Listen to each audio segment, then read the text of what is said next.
যদিও সারা ত্রিপুরার কৃষকদের যখন প্রশ্ন উঠবে তখন বলবো, এই যে কৃষকরা ক্ষতিগ্রস্ত হয়েছে, যারা আপনারা আইডেন্টিফাই করেছেন, আপনারা ইন্স্যুরেন্সের ব্যবস্থা করছেন, এই কৃষকরা যদি কোনো লোন নিয়ে থাকে, এটা রাজ্য সরকার মকুব করবেন কিনা?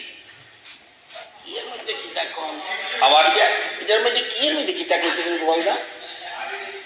ঠিক আছে, ওনারটা পরে আমি উত্তর দেবো আলাদাভাবে।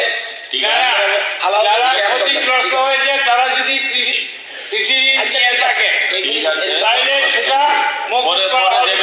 মন্ত্রী বলেছে পরে আমাদের বলতে পারবো না, এইসব কথা আমি বলবো না। সস্তা রাজনীতি আমি করতে চাই না। পপুলারিটি পাওয়ার জন্য কথা বলা উচিত এখন রিয়েলাইজ করছো তো, ওই চিট করতে করতে এখানে আসছে, এসব চিট করতে নাই। আমার বক্তব্য ক্লিয়ার, ওদের কৃষি নিয়ে থাকলে সেটা রাজ্য সরকার মকুব করবে কিনা এই মুহূর্তে এই ধরনের কোনো সিদ্ধান্ত নেই।